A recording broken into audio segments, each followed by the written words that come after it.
what I used to be. Now I'm putting the fire to the floor. Cause I've been busy, I've been chasing waterfalls. I stopped believing in some kind of miracle. And I've been staring at the sun for too damn long. But when I opened up the door, it led me back to you. Woo! Spoiler alert! Your food influences your consciousness. It's not just about meditation and feeling love. Food is a big part of the influence on your consciousness. All right. So we have been talking about my big toe this week, which is the theory of consciousness developed by Tom Campbell. And we are going to dive into it again today, but we are talking specifically about food. So we're going to talk about what kind of foods are going to influence your consciousness. How do they influence your consciousness? And also, what you can do yourself to make sure that you're maximizing your consciousness with your food choices. So we're in the house today. Hey, Kathy. Hey, OJ. How are you? All right. Let's get Doing going. great. I'm doing good. That's good. I'm going to start with a quote today, and this quote actually, my heart was very warm yesterday from our discussion that we had on consciousness, and I saw this quote, and it really, really resonated with me. When we talk about fear and removing those fears, which is such a hard thing to do, because I think in a lot of cases our subconscious is kind of taking over and our nervous system is taking over, and we don't even realize sometimes, from an intellectual perspective. And so it's hard. It's not something that's easy. But this is a quote from Nelson Mandela. He says, "I learned that courage was not the absence of fear, but the triumph over it. The brave man is not he who does not feel afraid, but he who conquers that fear." And that's exactly what we were talking about yesterday, is that you need to face your fears head on and conquer them. And you may do it like right now, I'm just going to do it, or you may do it gradually, one bit at a time. But in both cases, you have to face your fears head on and look at what's the worst possible scenario and can I live with that? So for me, my fear was of heights. What's the worst that can happen if I walk on a glass floor way up 60 or some 70 stories high? Worst thing would be that the glass breaks and I fall to my death. Can I handle that? Yeah, because I know that that structure is sound, but that doesn't mean it's not scary. So then I guess the next time I'm in Chicago, I need to go up and stand on that glass platform that I said I was so afraid of yesterday. But I did since then. I actually was in Alberta, just at the Columbia ice fields, which is on the Rockies between Banff and Jasper. They have a skywalk, which is basically a platform that goes out from the side of the mountain, and it's glass, and it's a glass walkway. And I did walk on that. And the first time I went, I was holding on to the railing the whole time. The second time I went, I actually walked out to the middle. But I'm not going to tell you how my legs felt when I did that. They felt pretty rubbery, I have to say. but I did it. Anyway, so I thought this was really a really great quote based on what we were talking about yesterday. And so, just to remind you, my big toe is Tom Campbell's theory of everything. It's a approach from a scientific perspective that unifies science and spirituality. It is, I guess, we have our materialistic world, which is everything is concrete. You can see us. We have atoms that hold everything together. And then there's the virtual reality, which is something we're more and more in tune to now because of computers. And so this whole construct is that we live in a virtual reality. We do not live in a concrete reality. So we do have what I call our outer world, which is material based, but we also have our metaphysical or physical, and then there's the metaphysical, and we have our consciousness, and the LCS, which is the larger consciousness system, is really the system that we live in. And so if we use a metaphor, the metaphor is like a computer game. And in the game, if you had a computer game, we are the little gnome or elf that's running around in the game. And the player is that larger creator, metaphysical being, and they're holding the joystick. And so it can be really hard to understand and to comprehend. And it's something that the first time I heard this, I definitely had to wrap my head around it. But it does make sense. And so in this system, it is continually trying to get to the lowest entropy state that it can. And to get to that state, it needs organization, and it uses the least amount of energy in that state. And so we can contribute to the system. And if we do, we get help. And to contribute to the system, it's about sharing love and helping others. It's how you can serve others, and really about love. And fear is the opposite of love, and fear will be higher entropy.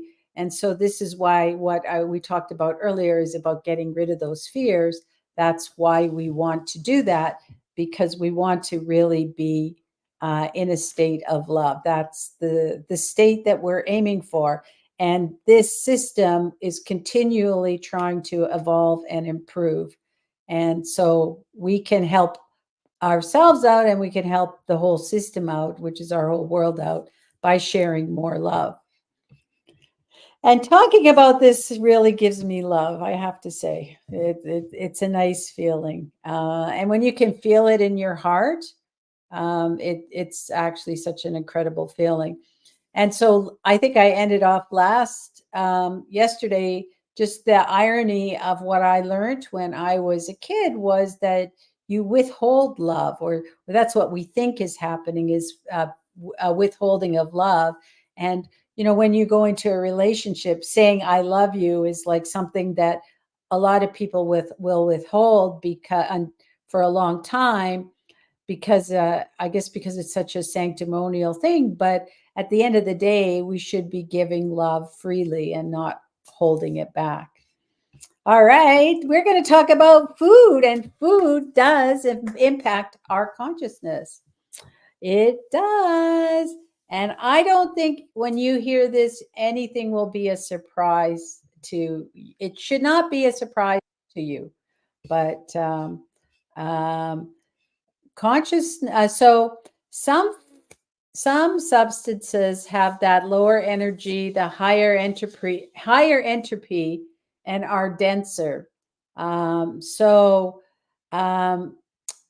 Those substances will impact elevated we can get in terms of our consciousness. So we want to get higher consciousness, and our it all ties into this whole thing of love, and it's in the way that we lower our entropy. So it is tied. It all ties together, and so when we look at those foods, lower energy, higher entropy, denser foods are animal-based foods, refined, heavily processed foods, and what they call isolated sugars and oils. So these are refined sugars and oils.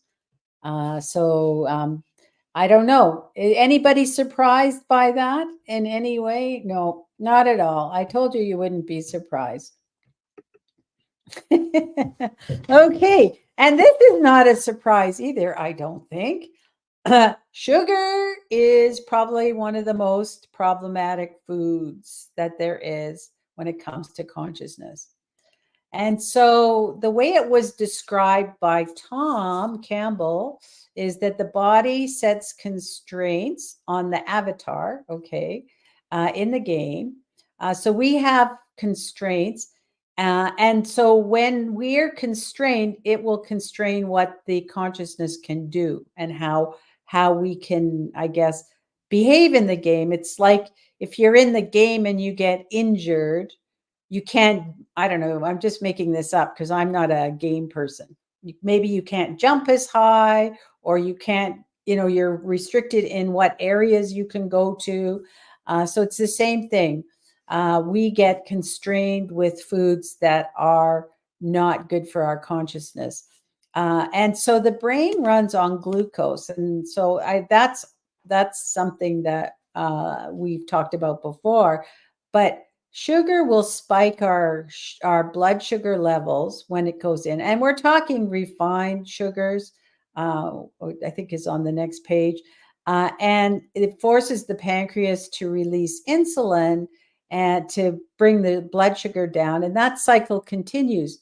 And part of the reason that cycle continues is because we continue eating sugar. So we keep on perpetuating the system. It becomes like a vicious circle.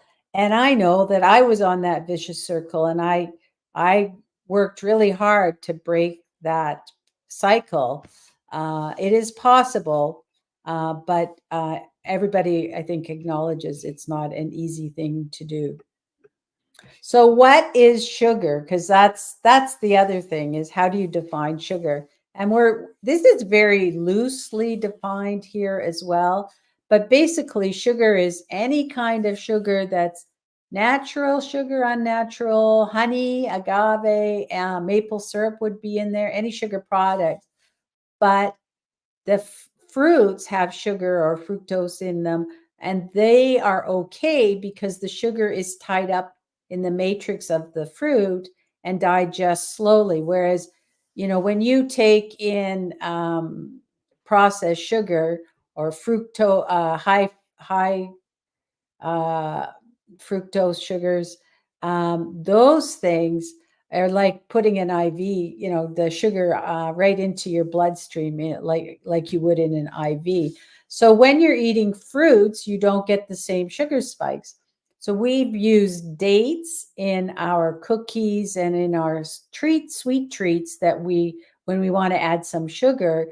And the beauty of the dates is you get fiber, you get minerals and vitamins with it, and you do get the sugar, but it takes time for all of that to digest, so we don't get that same spike.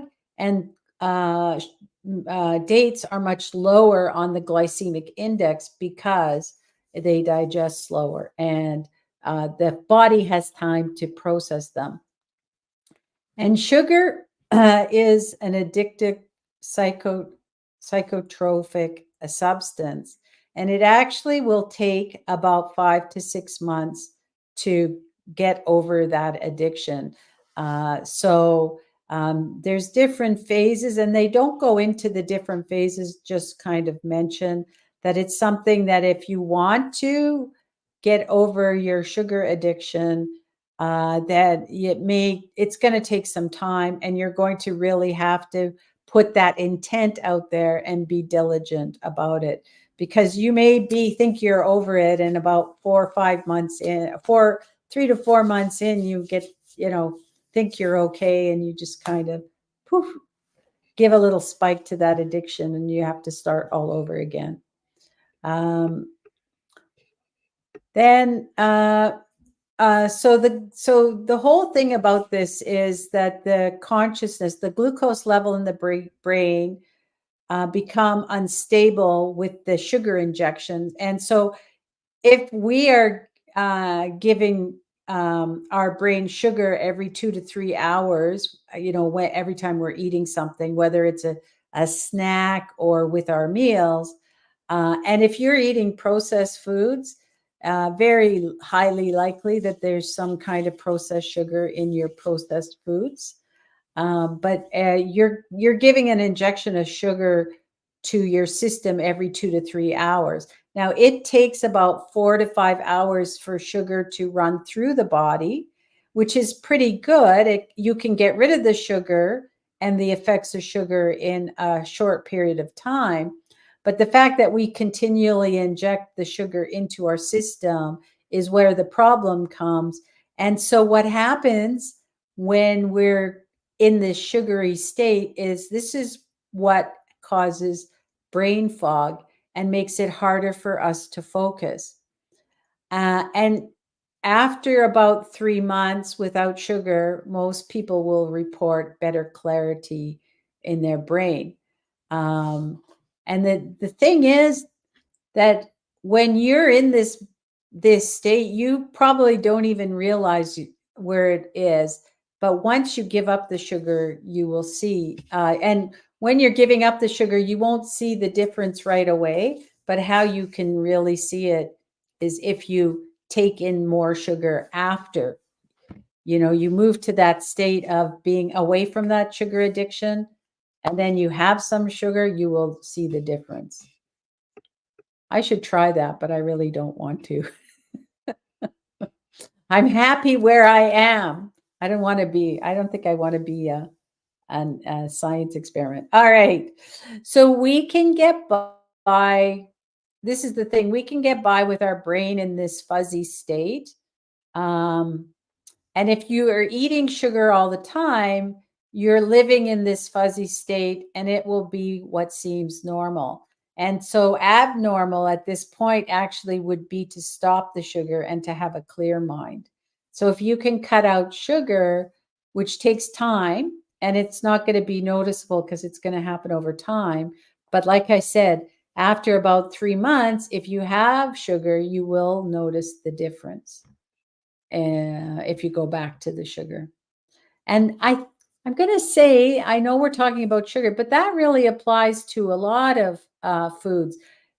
Because you're so used to eating them, you don't realize the impact that they're having on, I guess, your health or your optimal body mechanisms.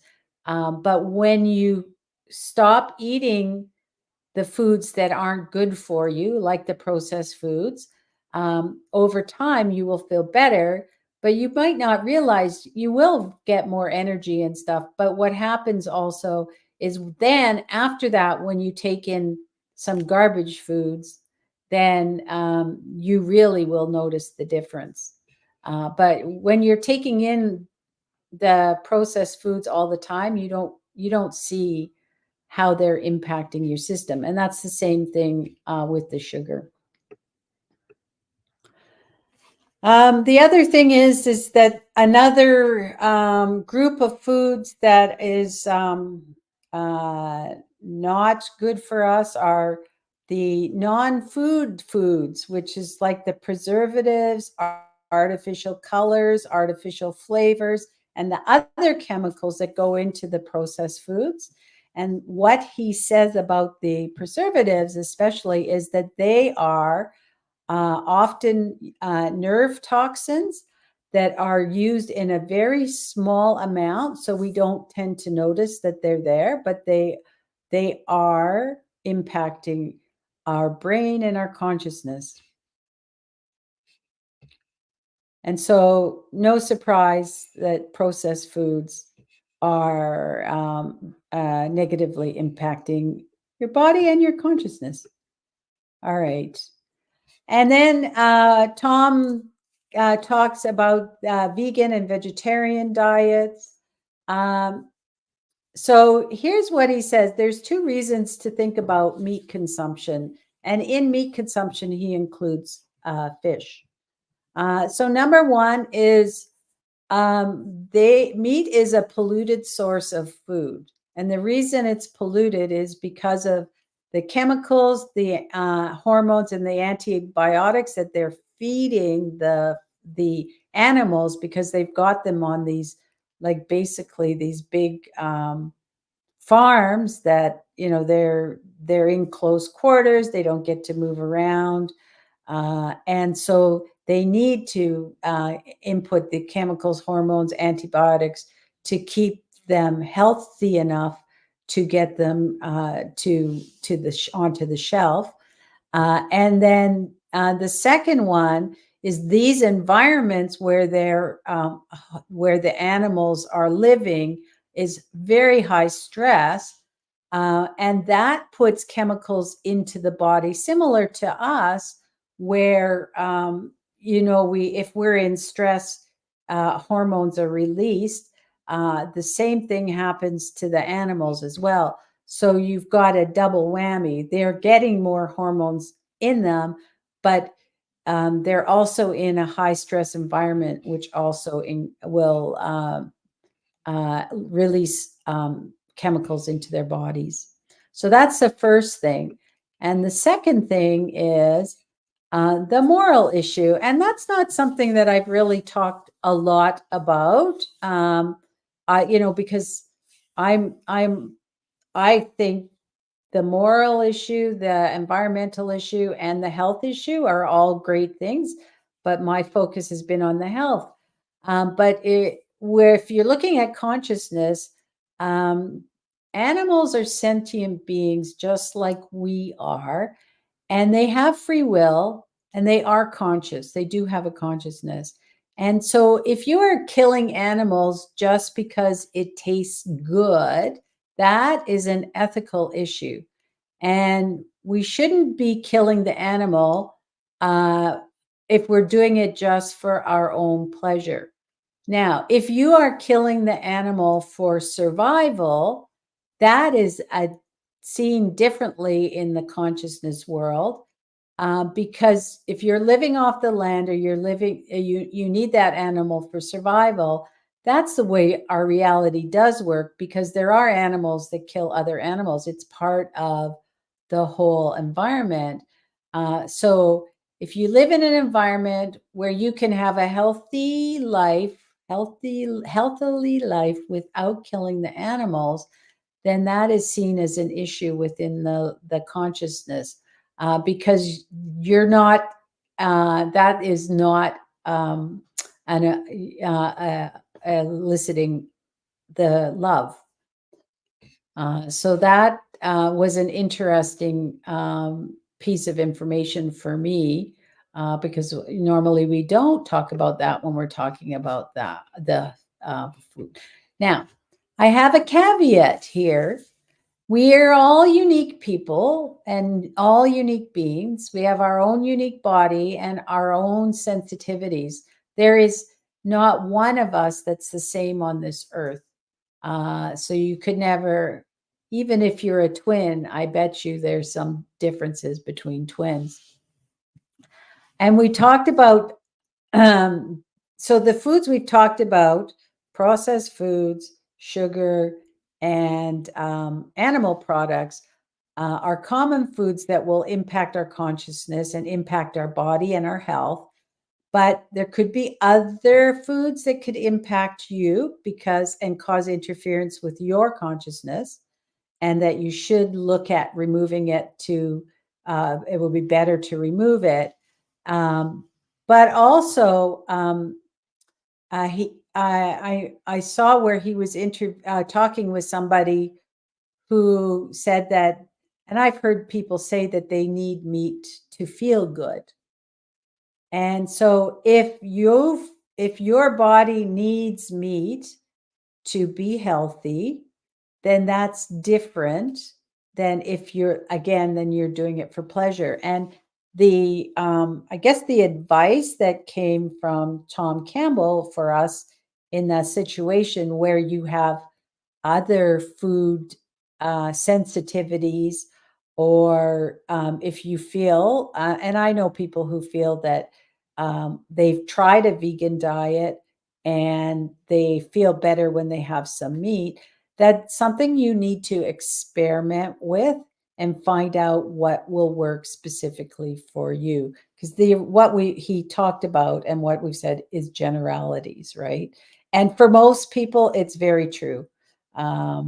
There's some people where sugar won't impact them, but I'm guessing they're probably not getting a lot of sugar.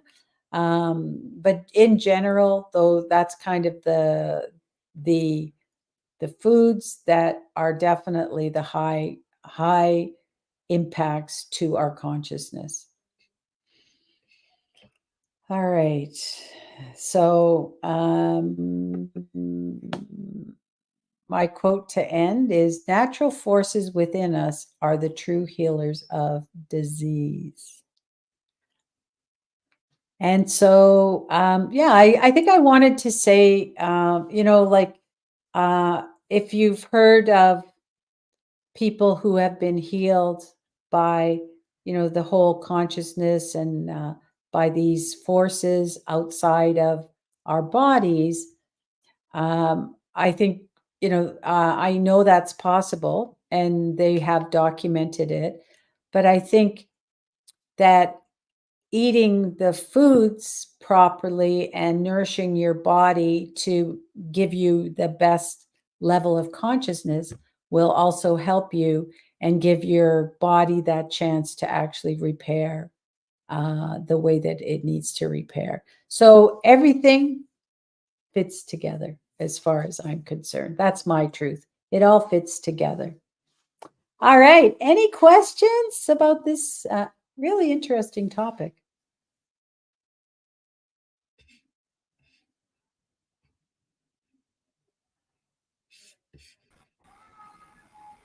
Oh, I think I'm good. I really do understand how the big tool works, and the food for the mind, and how sugar impacts us negatively mostly. And we can't deny the fact that sugar is not good for us. So I think I really do understand everything Yeah. we talked about today. It's true, but now we have to figure out how to get rid of the sugar. Yes, that's right. That's right. Kathy? I think it's a little bit horrifying how quickly we can get addicted to something that's sold in the grocery store. Yeah, it's Yeah, yeah. that's right. The good things, the bad things kind of, taste better. Well, it's true. We've talked about that. We talked about that. Yes, They do that on purpose. That's why we're addicted to all these things, and that's why we keep coming back for more, because that's they right. taste better. They have magnified taste. They're not natural taste, they're a magnified taste, so they really pump us up. Plus, sugar is actually, it's basically in this particular realm seen like a just like a drug. It, you could add it to the list of drugs that are out there. That's kind of what sugar does to our brain. Our brain just gets addicted to it. And there's other foods that are also addictive. The other one that is cheese. There's addicting properties in cheese, in the casein, I believe it is. Don't quote me on that, but I know there is. I'm not sure exactly how it works, or I don't remember all the details, but cheese is definitely another one that is addicting. Wow. So there's lots. Yeah. And a lot of people will say that they could give up some things, but they could not give up their cheese, right?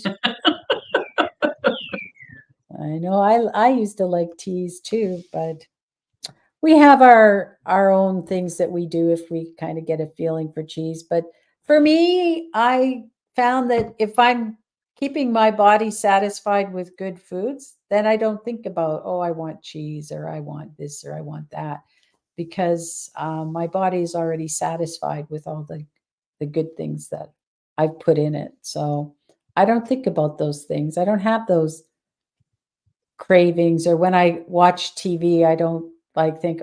I used to, when I was in university, we'd be sitting in the dorm and watching TV, and some commercial would come on that had all this melting, beautiful food, and everybody would get, oh, I'm hungry. I wish I could go get that.